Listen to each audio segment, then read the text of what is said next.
Calling all heroes. Hey there, superheroes! This is your host, Manny and Justin. Welcome to the React Cast.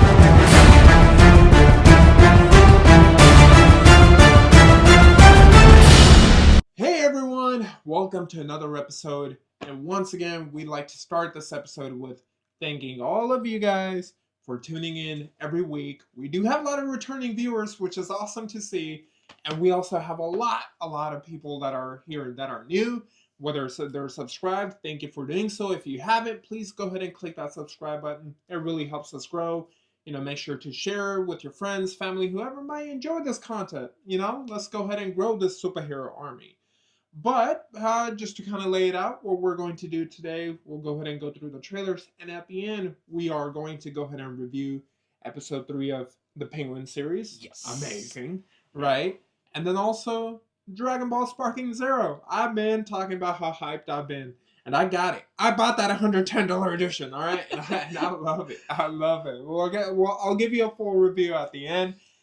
Before now, again, guys, the least you guys can do, take away from our videos, is really to take the main message of this channel, which is spreading positivity, right? So just stop the hate. Spread the love. And that is how we are going to build our superhero army one more closer, well, a few subscribers closer to the 1 million goal. Absolutely. All right? We're almost there, 179 subscribers. Not that long, we'll have that done. Yeah, right? That was exciting to wake up this morning and see that. So welcome any of the new subscribers. We appreciate every minute that you spend on our channel, and hopefully you can check out some of the older videos of ours if you haven't, and kind of see the way that we've grown and see how our community has helped us grow through the comments and through letting us know our mistakes, our faults, and what you love about it. So just keep the community growing. Thank you. And keep those comments coming. Keep that feedback coming. It's making us better. It's making us make our content better for you guys, right? So we appreciate every single person that has helped us get here thus far. You guys drive us to do more, put out more quality content for you guys. And we legit enjoy doing these react casts. We know we've seen some of our favorite YouTubers who came out and were like, yeah, it became more of a business. And that's what we're trying to avoid, right? Yeah. We don't want to do this because we have to. We're doing this because we enjoy it. We really do enjoy your feedback.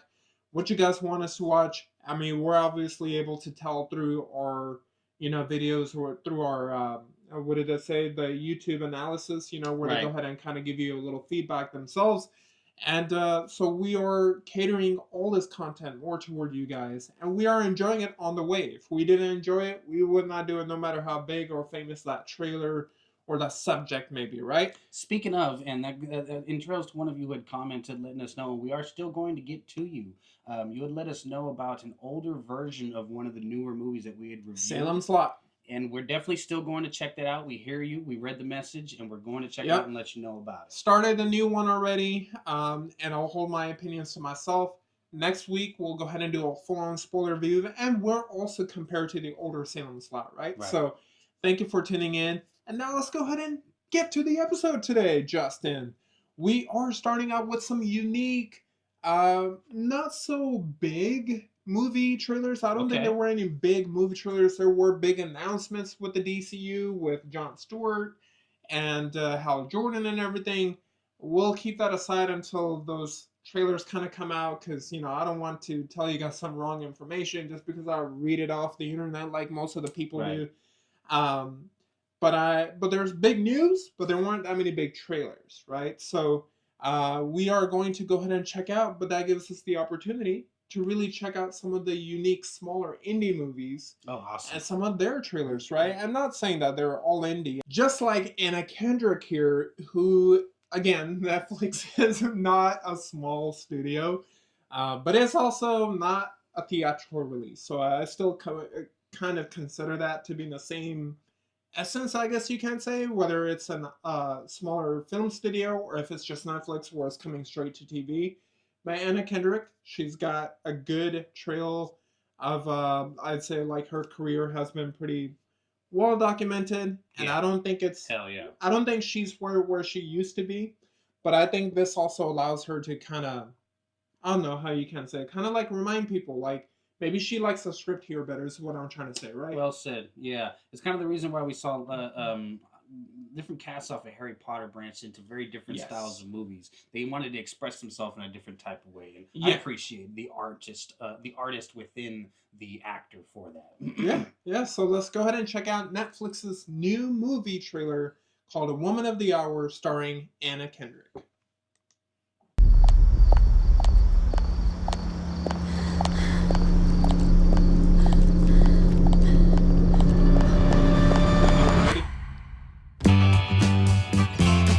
Did you want me to try it again? No.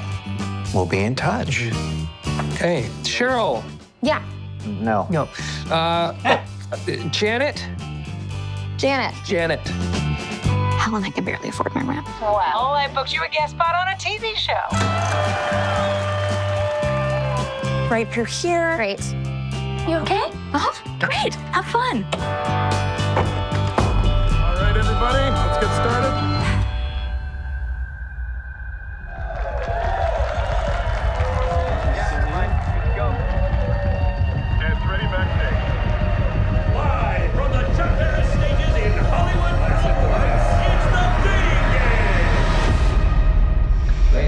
Welcome to Woman of the Hour. Let the games begin. Bachelor number 1. This is nice and easy. What are girls for? What do you mean? Just what I said. I believe in you, Bachelor number 1. Let's go. I go crazy when I look in your eyes. I go crazy. Bachelor number 2. What are girls for? Why does this feel like a trap? Ooh. That old feeling inside. I've been on this show since 1968. The one thing I've learned is, no matter what words they use, the question beneath the question remains the same. You know when I look in your eyes, I go crazy. What's the question? Which one of you will hurt me? And Bachelor number 3. I'm counting on you. What are girls for? Alright, that turned Intense. I wish I knew more about serial killers so I could give the background history to who I think this might have been, but I'm not exactly sure. American history has quite a few serial killers within its history line. I'm sure some of you probably already know exactly who it is. Yeah, so I was like a little confused. I'm like, okay, is Anna Kendrick, who I'm not thinking of, because when I heard it, when we were referring to it, and it's a director, and I'm like, okay, that is Anna Kendrick right there acting as well, right? So, okay, whew, all right, good to know that I didn't mess up. Move. Yeah, but yes, I like. Again, this is not that Netflix is not Hollywood, but I think there are probably some flexibility when it comes to like a name coming to Netflix and saying I want to go ahead and make that versus trying to convince a big studio, let's say Warner Brothers or someone, and be like, I have this idea, without really their interference. I mean, we've heard from a lot of directors, from a lot of people that Netflix kind of lets you have your freedom on there. So that's kudos to Netflix. Yeah, absolutely. And a lot of people forget, because a lot of our viewers are a little bit younger as well, but Netflix is one of the youngest studios out there still, and it's just rocking it everywhere that it's been going. So it's super young, so this is still a new game for it, but everything Netflix touches just explodes in glory. Yeah, whether it's good or not is entirely up to you, but it does explode, right? It's become probably the biggest streaming platform right now. But also from this movie, I mean, the trailer, what are your thoughts on it? Like, I'll go ahead and hold my thoughts in it a little bit. I think it touched on what it's going to be about in the most for the most part. It's going to be kind of the woman's point of view of the serial killer this time, because the last few serial killer movies that we've had in the past have been more so of the serial killer, his life, his lifestyle, and his point of view. I think this one's finally going to hit the victim's point of view, and more so specifically the female victim's point of view, which I don't think has been hit very much in the past. So I think that's going to be interesting. Yeah, for sure, because I'm a big fan of like besides horror, I love crime drama. Right. So like Criminal Minds, I don't know if you've ever watched that. That's probably like a little bit. You know, Criminal Minds, I've loved. There was that basically those type. True Detective is another one, right? So those type of thing.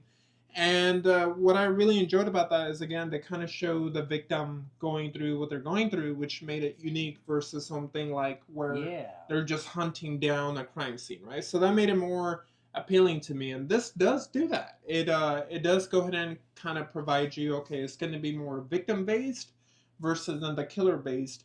But I also kind of picked up a vibe from I don't know if you've seen Late Night with the Devil. No, I haven't. Awesome movie as well, and it was the same thing. It was like it was set in the 60s or 70s. I kind of forgot what era, but it was back then, right? And it was a late night show host, and they're interviewing a possessed woman. Oh. So it was really well done because it was something unique, and this is the same thing. It's something unique. It's you don't get to see it around a lot of times, and I've kind of taken a note of it, but it seems like a lot of movies and shows now are trying to refer back to like the 70s and the 80s. Have you noticed that? Stranger Things is a big one. You have this, you have Late Night with the Devil, you have Salem's Lot, right? Because I've started watching that. I'm like, okay, this is also taking place back then. There's a lot of that stuff. Not that I'm complaining. I wish I was alive at that time because it seems like it was when America was just riding high in a lot of things, right? Yeah, absolutely. In general, it was riding pretty high. Or at least that's what the older folks tell us. But it was really cool. And Woman of the Hour, who doesn't have Netflix, definitely something that we're going to be checking out. And if you guys are interested in it, we'll go ahead and provide a review for you there. And with that, we're going to do a back-to-back with a small studio. Not saying Netflix is a small studio. But Searchlight Pictures definitely is. It's an independent studio. It is owned by Disney, but I guess you can say this is like the minor league to the major league, right? Okay. Of a sport. So, and this is starring Timothee Chalamet, and it's a film by James Mangold. A lot of you guys know his most famous one is probably Logan, right? That's personally my favorite of his. Indiana Jones. What was the other one you were mentioning earlier that James Mangold? Walk the Line. I'm sure plenty of you have seen that one. That was great. Yeah, so, I mean, I'm a big fan of Timothée Chalamet, at least, like, from the stuff that I've seen him in.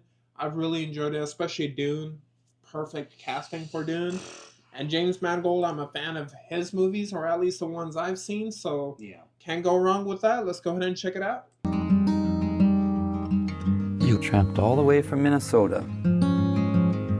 Why is that? I wanted to catch a spark. If you're traveling in the North Country Fair. I say no one wants to hear what a kid wrote last month. Well, I like your songs. Where the winds hit heavy on the borderline. Who wrote this? He did. Remember me. How about that Joan Baez, folks? Well, she's pretty. Sings pretty. Maybe a little too pretty. Your songs are like an oil painting at the dentist's office. You're kind of an asshole, Bob. If you go with snowflake storm, where the rivers freezing summer ends. For anyone who's gonna hold your attention on a stage, you have to kind of be a freak. Yeah, you can be beautiful or you can be ugly, but you can't be plain. To keep her from the howling winds. When's the new album out? Soon. 200 people in that room, and each one wants me to be somebody else. They should just let me be. Let you be what? Whatever it is they don't want me to be. I hear Bob is playing electric. Not on our stage, he isn't.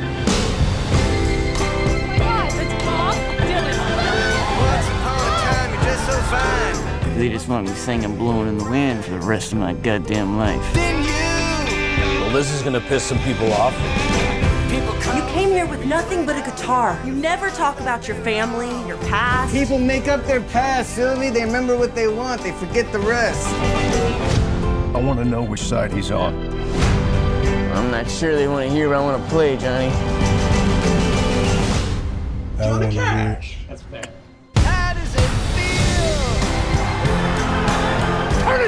Play it loud. Make some noise, BD. To have you on your own, like a complete unknown, like a rolling stone. Edward Norton, okay. That's cool. So that definitely gives me the huge Walk the Line vibes off of that same thing. It looks like they hit the love story really well. They've got the fights in it. They've got his deep personal life story within it. Like that looks like it hits. And I'm glad it was him that did it because Walk the Line meant so much to me at the time that I had seen it. And I watched it probably a million times. So I think that was really well put together. I loved every bit of it, and I can't wait to see it, honestly. I wasn't myself an enormous Bob Dylan fan like that. My parents didn't listen to him so much, but I obviously know of him. I know of his music and so on. I think that's his song that starts the Big Lebowski, absolute classic. But yeah, I think it's going to be a great film, and I think it might even be Oscar-winning. Shit. All right, well, here we go. So someone who probably has a little bit more his toes dipped into that type of industry. Like in terms of the music. Right. I've never heard of Bob Dylan. In fact, I had to Google to see if he was a real guy. That's perfect. That's perfect. But I think what this trailer does is it really shows the range of Timothee Chalamet as well, right? Like, absolutely, he's really good with kind of evolving into the character he needs to play. Like, he goes very deep in, I think. And in a strange way, what I think sets Timothy away from a lot of people his age, and you could think of Tom Holland, is that Tom Holland always, in my opinion, and this is not a knock on Tom Holland, but it just shows you like the difference in the range, right? Like as an actor, right? So like in depth, yeah. Because Tom Holland, well said. I feel like Tom Holland can only be in like sub-comedy movies, where he's gonna be this quirky comedic character. Even if in the most serious movie, he's got to have those quirks, right? Yeah. Where Timothy, I feel like you could put him in anything. I think he is just this generation's Brad Pitt. Oof. I'm going to say that. I think I so. could see it now. I could see it. He's young. He's really a chameleon because no matter what movie you want to put him in, yeah, man. He'll go ahead and he's just a scrawny Brad Pitt. Yeah, because he owns that part no matter what you put him in. Yeah. I mean, who is Leo? This generation's Leo is up for debate, right? Like, because Leo is still like, I think in my opinion, from all the American movies I've seen, Leo is like the guy, the top guy. Yeah. A great director as well. Yeah. And then, this movie, as someone who's not familiar with Bob Dylan or any of his music, I know who Johnny Cash is. I enjoy Johnny Cash. And he's probably going to have a decent role in this. So that captivates people like me who are like, okay, let's go ahead and give this a chance. I mean, you can't go wrong with the cast they have, with the director they have behind it. Absolutely. And even just the vibe of the trailer drew me in. It's got something that I want to watch. And let's enjoy while we still have it this time of an actor doing a movie of someone in history, someone in the past, and them still keeping the actor's face, because the day and age of AI is coming. You're going to be watching these movies to where it's literally going to be Bob Dylan's face in the movie that you're going to be watching the whole time. So let's just enjoy. Yeah, let's just enjoy seeing actors' faces, and like we had said about many other movies in the past, The Penguin included. Facial features mean so much, so let's truly enjoy this before AI takes over. But I know that's a whole different topic, right? With the AI tracking, but I also think there's like a certain legal documentation that gets involved for that to actually happen. Definitely. Because I know like some of these actors probably will not sign off and be like, you could use my face on this, blah, blah, blah. Right. Because some actors are passionate about what they're connected to, what they're linked to, right? Yeah, so that's their everything. If you sign away your identity to, especially one of those bigger studios like we're talking about, good luck. Yeah. So let's flock to studios with these newer, older, great made movies, and let's make sure they keep happening. Oh yeah. We need more biopics. It kind of keeps the history alive, man. It teaches. Yeah. Again, I don't know who Bob Dylan is. I'm not familiar with his work, and I'm going to get the chance to kind of experience that myself for the first time. I mean, Are they? Did the music you hear? Is that actually Bob Dylan's music? A I know little there bit in was the a little bit of background, Johnny yeah, Cash. yeah, I know there was right. a little bit of Johnny Yeah. Cash. But is that actually like his voice and everything that they were using for I the believe music? so. I wasn't paying attention super Okay. strongly, but I believe so. If you guys, But want I to go hope back that's the to trailer, case. check I it hope out. they're using Timothy. I mean, he could probably lip sync it or whatever. I'm sure Right. he's not gonna actually sing the songs, right? Like he's not a professional singer. That is interesting. Yeah, because on Johnny Cash, he did sing on Walk the Line.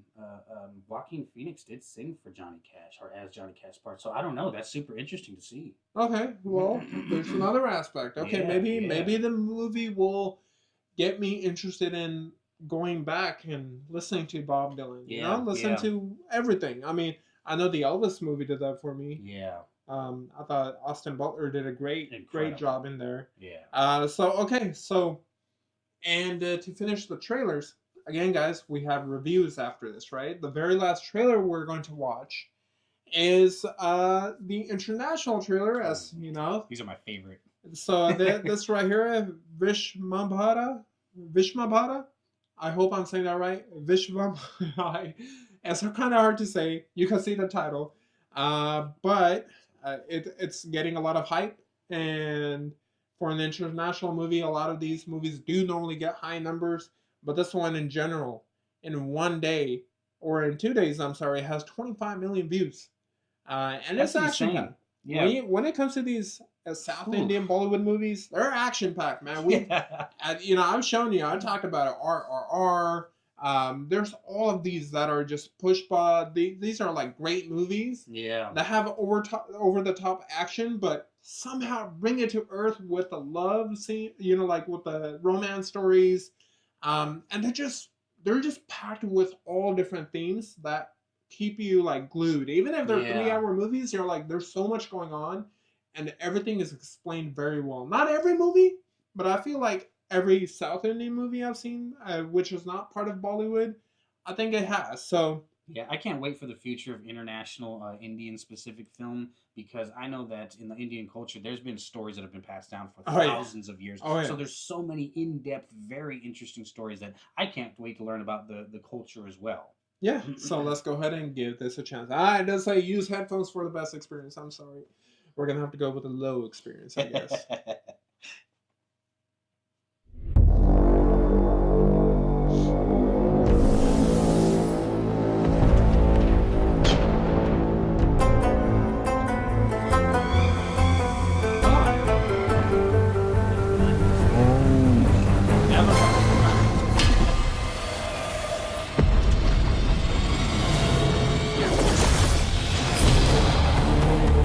విశ్వాన్ని అలుముకున్న ఈ చీకటి విస్తరిస్తున్నంత మాత్రాన వెలుగు రాదని కాదు. ప్రశ్నను పుట్టించిన కాలమే సమాధానాన్ని కూడా సృష్టిస్తుంది. విర్రవీగుతున్న ఈ అరాచకానికి ముగింపు పలికే మహాయుద్ధాన్ని తీసుకొస్తుంది. మిత్రా, యుద్ధం వస్తుందన్నావుగా, ఎలా ఉంటుంది ఆ యుద్ధం?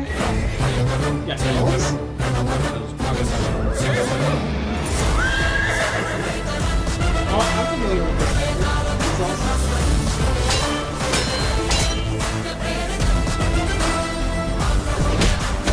Over the top.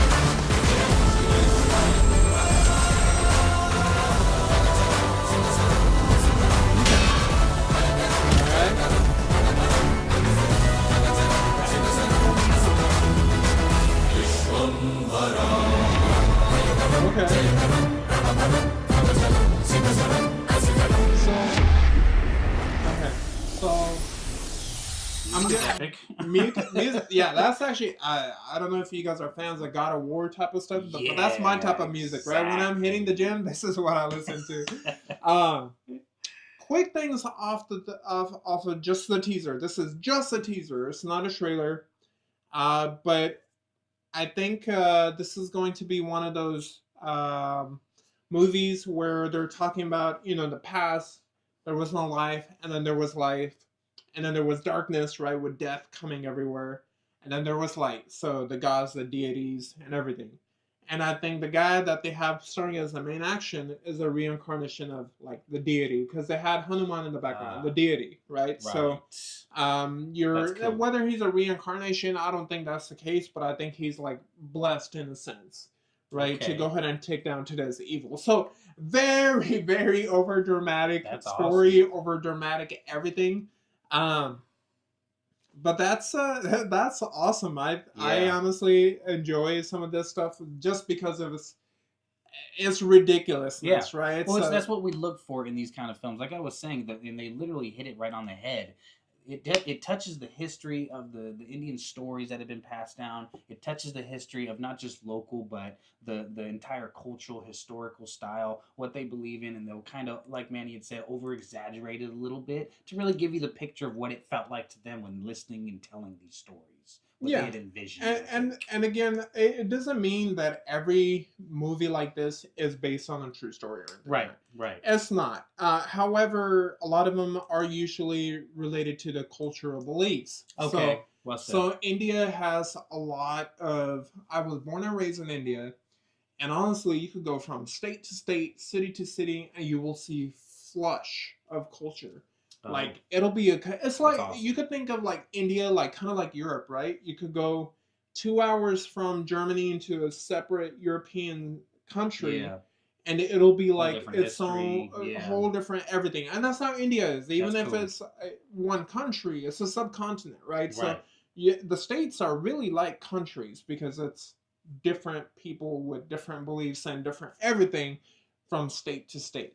And so with that, like, you know, this is obviously, it was inspired by, you know, stories of that culture. And then not necessarily a true story of today, like this guy didn't really exist. However, it's being inspired by their religious stories into those movies. And so that kind of, you know, connects in. I think it's pretty cool. And staying on the topic of international trailers, what about we watch another one? Okay, absolutely. All right, this is going to be an actual trailer. What the other one was a teaser. So we'll go ahead and... This is called Singham Again. I think the last time a Singham movie came out, and I actually have seen this one, because it stars... let's see, Singham... Let's see, movie release dates. And I have actually seen these in the past. I don't know how many there are. I think there might be 3. Singham 1... Yeah, I think there's only one mainline, to be honest with you. Yeah, there's only one Singham movie, and that was back in 2011. So this is starring the same guy, and it's called Singham Again. Ajay Devon, he's like, I mean, he's been in the movies since I was like living in India, right? Which was in the 90s, and he's old. Hey, you're right there with me. So let's go ahead and watch this. So, Singham Again, and this one is from a Bollywood studio, so let's go ahead and check it out.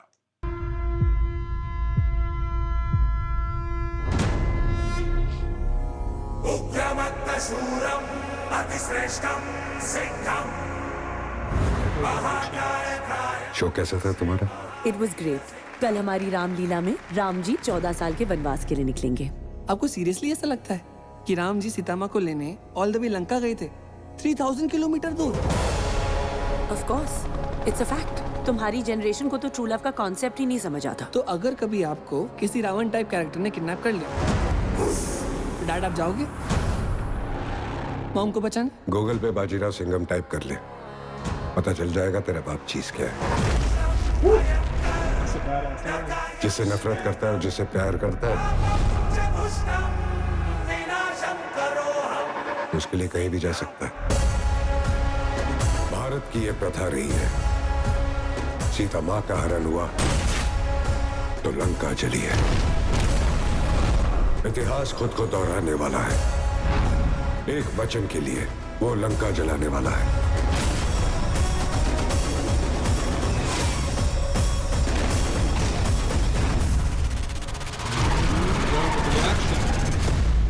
उसे कोई सड़क छाप गुंडा मत समझ सिंघम, वो आपका तूफान है।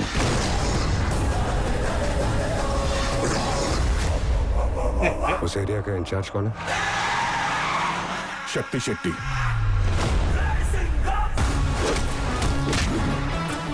तेरे इस दुनिया में आने की वजह एक औरत थी। ज्यादा हीरोगिरी दिखाएगा ना तो तेरे इस दुनिया से जाने की वजह भी एक औरत ही होगी। वर्दी पहनने वाला हर ऑफिसर को लगता है कि वो सिंघम है। वो तो हमारे गुरुजी हैं। मैं सिंघम नहीं, मैं लेडी सिंघम है रे।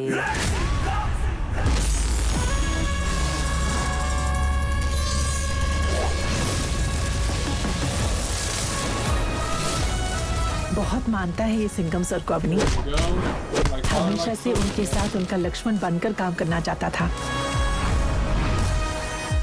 पड़ोसी मुल्क में कोवर्ट ऑपरेशन की बात कर रहे हो तुम सिंघम? उनके कहने पर पहले भी 2 बार घुस चुके हैं सर। का नाम लेकर 3री बार भी घुस जाते हैं।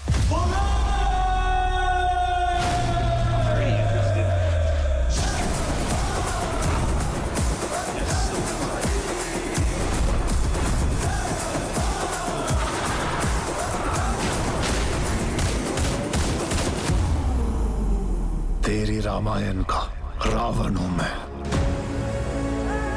अगर रवनी के लिए नहीं आया ना मैं, तो सिंघम असली मराठा नहीं।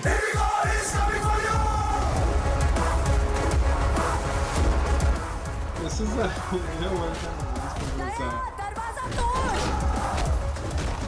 ये श्रीलंका का इकलौता मंदिर है जहाँ सीता माँ पूजी जाती हैं। जहाँ जहाँ हनुमान जी ने कदम रखे वहाँ उनके पैरों के निशान बनते गए और कहा जाता है कि ये उनमें से ही एक है।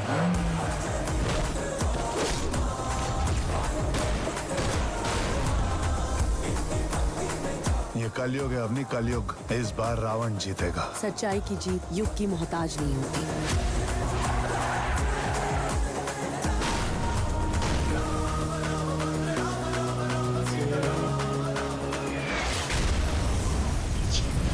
आखी पब्लिक को मालूम है कौन कौन आने वाला है, तेरे को नहीं मालूम?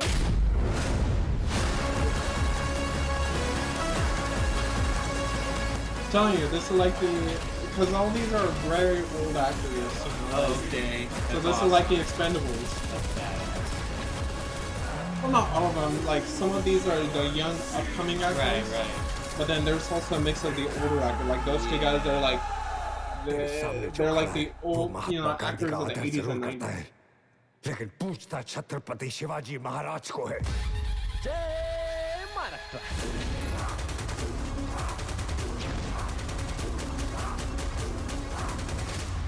जब भी देखो हेलीकॉप्टर से लटक के आते ऐसे मैं बोलता है टिकट काटो, बैठ के आराम से आओ, इज्जत से आओ, लेकिन नहीं, लटक के ही आने का है। मन तो करता तेरे को यही ठोक दूं। And that is it right there. Okay. So like from these movies, if you're expecting good story, you're going to be disappointed, right? Like you don't go watching John Wick or you don't go watching The Expendables or Predator or anything like that. You don't go there watching, for the story, because the stories, I will tell you, is like probably the worst thing about these movies, right? But when it comes to, if you're going there as an action fan and everything, you're going to have a really good time. And in fact, like, I feel like this movie, again, we were just talking about, it's a theme. Right now, it's the Festival of Lights going on over there. Oh, okay. So around this time in Hinduism is when they believe that, one of the deities' wives was captured by, and so like that's what they're trying to recreate, right? That's what he was talking about there. Yeah. So basically, good versus evil, and that's why they would kind of do that flashing representation of them. As the gods. The modern versus what happened back then, and stuff like that. So with that is the end of our trailers.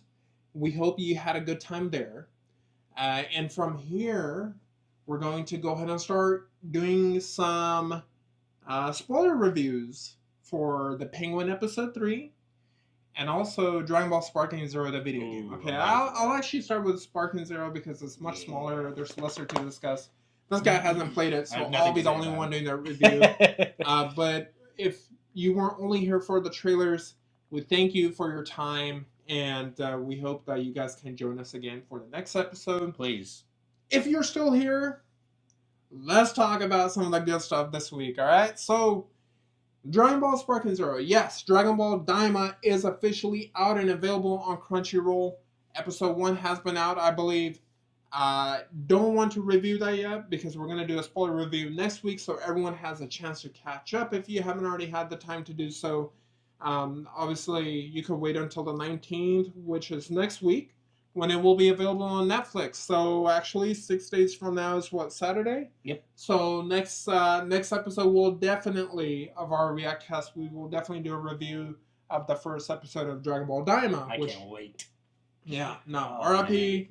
Akira Toriyama. Oh, yeah. Man, how much he would have enjoyed seeing the hype that Daima has, and then on top of that, Dragon Ball Sparking Zero is doing amazing. Like, it's selling like hotcakes. Yeah, it's doing incredible. It's the first game to actually outsell all three versions: the $110 version, the $90 version, the $70 version. All three versions have outsold a Call of Duty game in Steam. Oh, nice. And I mean, I know that Call of Duty is not out yet, but even through the pre-orders, it's crazy because for the past like 20 years, nothing like that has ever happened.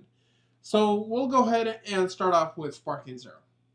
There is no critic review here because this game was made for the fans, by the fans, and it really shows the heart out there, right? The only thing I think as a fan, if I really wanted to get nitpicky about it, I could go ahead and get this out first.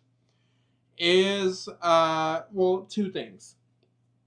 The first thing I'm going to nitpick is the episode battles. So, although they represent the story of Dragon Ball really good from Dragon Ball Z all the way to Super. That's awesome. And it's really awesome. The only thing I can complain about it is that it has like slideshows at times. And not every slideshow has the voice work. So it kind of like feels like something you have to read and just skip or whatever.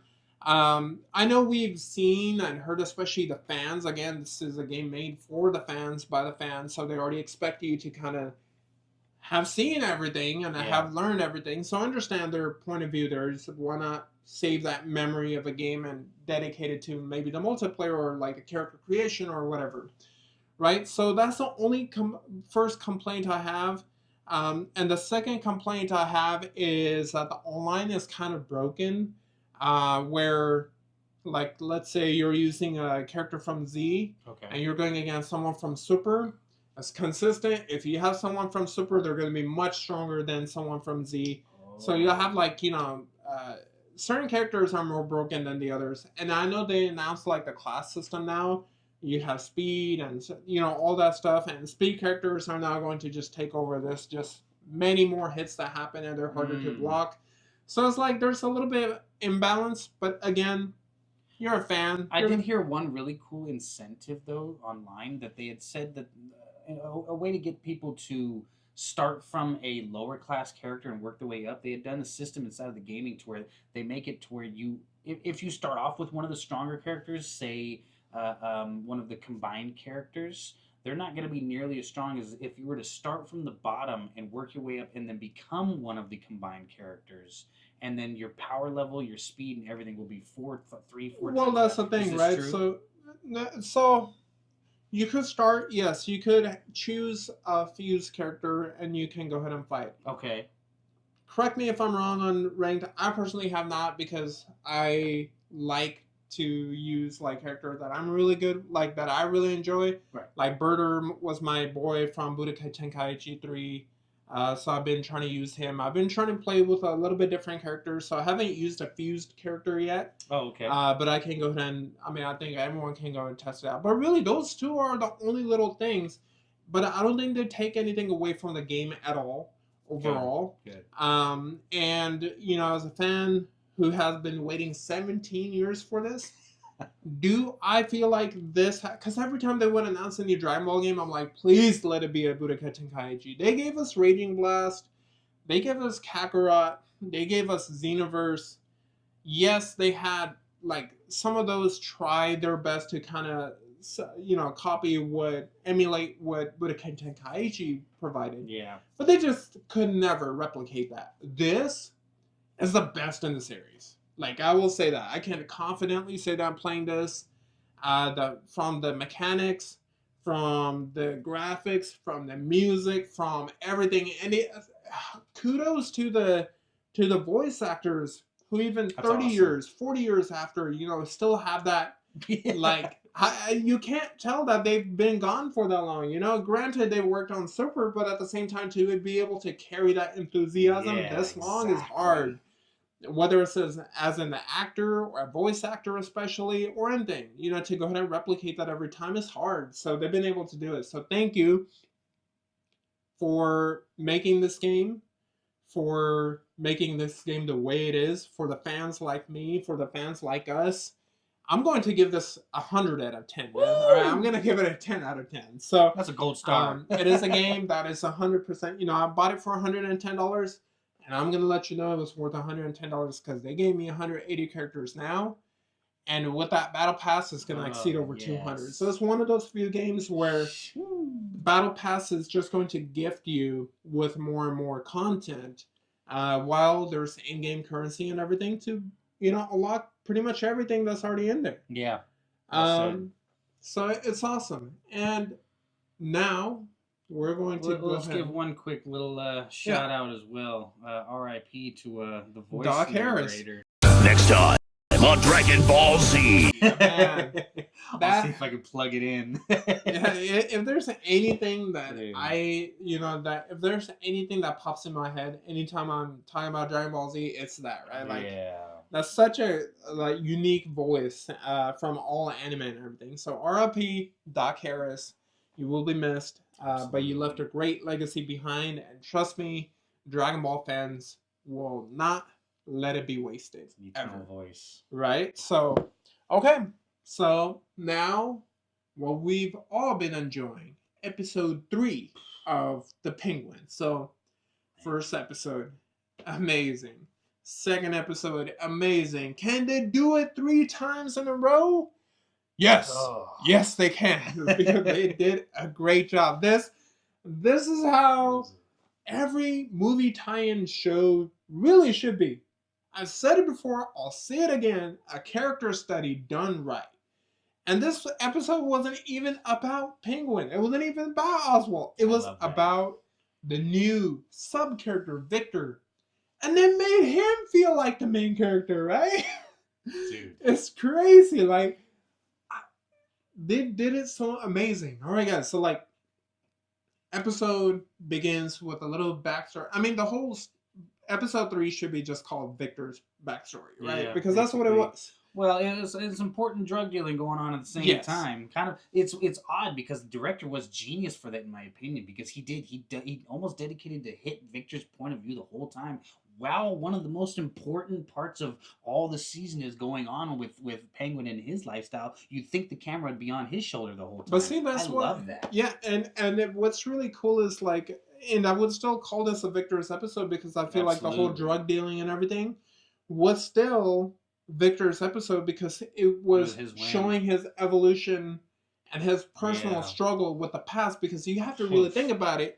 What happened in the Batman, right? You had the Riddler, he destroyed the cities. He flooded the entire city, especially the slums that were affected the most. That's what kicked off this entire series.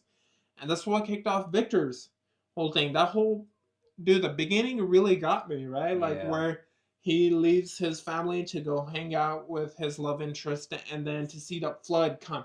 This was beautifully done to tie it in with the music. Literally on the phone calling his mom. Well, because in the movie, you see the explosions happen and you see the water destroy everything. And in here, you hear the explosions happen and he's looking around like, oh, they're fireworks. And then the flood comes and it wipes out everything. You see it and you see it wipe out. Fortunately, the apartment complex's family wasn't, and it kicks off into current day where he's now with the Penguin and he's now, like, meeting this girl. Again, a fantastic way to introduce someone from the past who's currently in the show now, right? His love interest, I forgot her name. I don't remember. But it was really cool. It started with a B. Was it Barbara? No, it had to be something else. But I think it was Graciela, I think, actually. I don't know. But his love interest, and he's now debating, you see his family dynamic, how, like, kind-hearted he was with his family and how his family was, like, really kind-hearted, a bunch of hard workers. Yeah. And now that's conflicting with what he's doing right now, right? So you saw him even back then. He was arguing with his dad. We deserve better. We could be making more money, right? So they tied in his ambition. He wants to be rich, and he wants to be rich quick. And then his dad was like, no, that's not how we do things. He was more honorable. And so he remembers that. With the type of work he's doing right now, he's having that internal struggle. Would my father have been proud if he saw what I was doing today? Right. Yeah, he literally tells the Penguin himself, my father would be disappointed in me if he knew what I was doing right now. Yeah.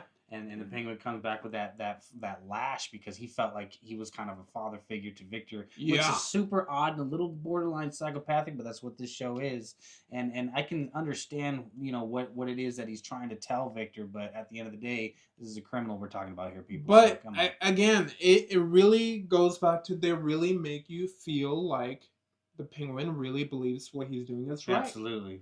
Like he even though he's manipulative, even though he's a criminal and everything, he really believes he's doing the right thing. Yeah. So it really goes to show you how much of a psychopath he really is himself.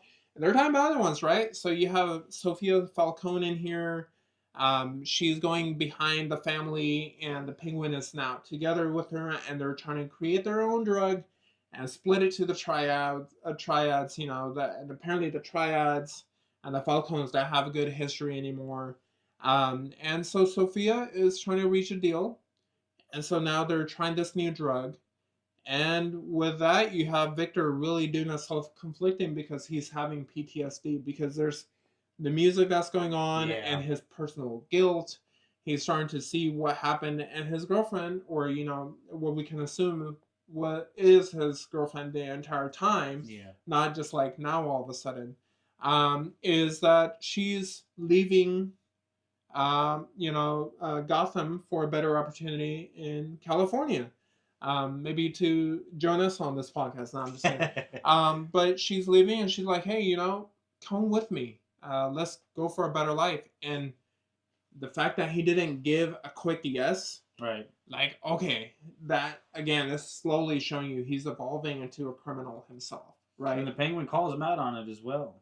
Yeah, it's pretty wild. Yeah, you had all this time to leave, and you couldn't, right? Yeah, or you didn't, rather.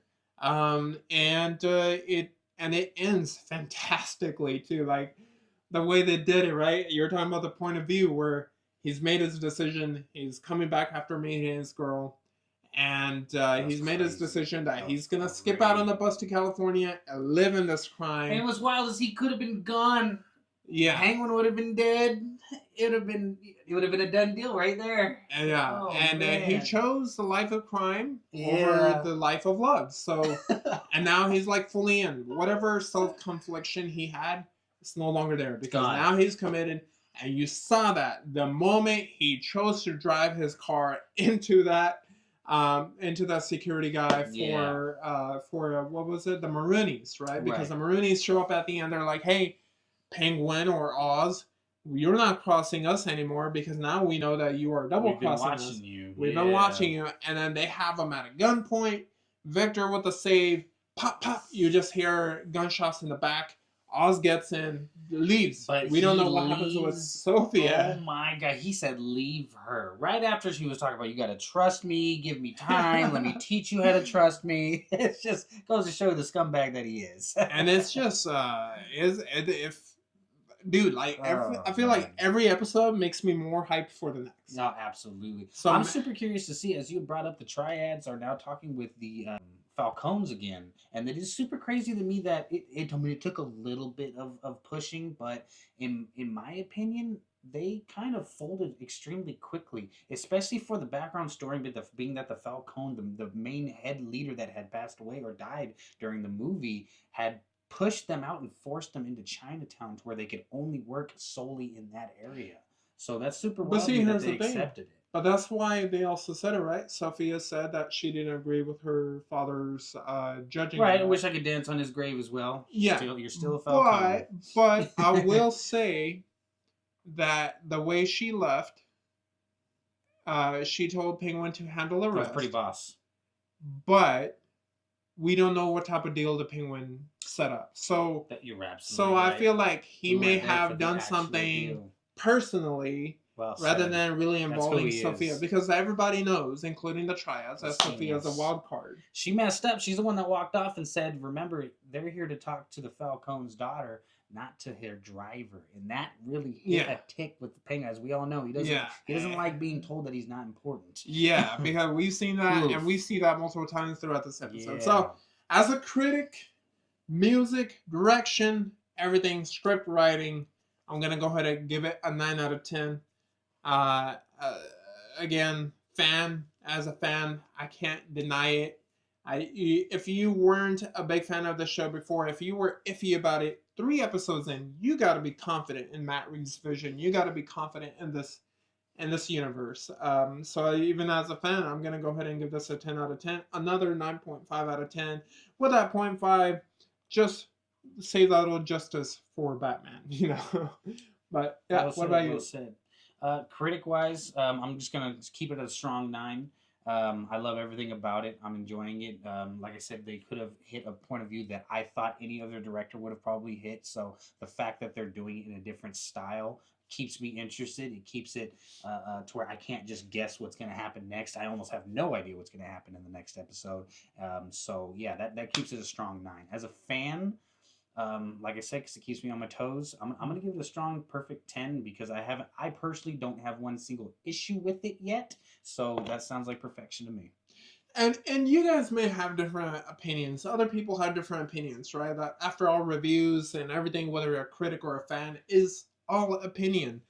But if you enjoy the type of stuff that I enjoy or we enjoy here, what we're talking about, the type of vibe that this show gets, again, this is a crime drama. I told you at the beginning of the episode, I am a big fan of crime drama. And this is serving me very well when it comes to crime drama. I'm usually not a huge crime drama fan myself, and I'm loving every bit of it. So it captured both sides perfectly well. Because I feel like not very amount of like superhero shows that really try to focus on crime drama and where they can. And I think Batman is just one of those villains. It's just one of those heroes. Where his world of, because it's so grounded, you really can have those type of real life scenarios like this one is showing. So, 9.5 out of 10 overall from me, and it seems like 10 out of 10 from 10 you. out of 10 this episode. I'm going to, just encourage, if you haven't started and you've just been really crazy and just been watching these spoiler reviews with us without watching the show, get back in it, man. Join the ride with us because it's really worth it. And with that, we are going to go ahead and bring this episode to a close. With the closing remarks, we want to thank you guys for your support. We hope you are able to go ahead and leave your comments and in the comment section down below. It really does help with the algorithm. Please hit that like button. Share it with your friends. Let's go ahead and get this super army to grow even larger, get to that 1 million subscriber goal. Absolutely. And again, we said at the beginning, and we're going to go ahead and end it with that as well. Stop the hate. Spread love. Next time on Dragon Ball Z.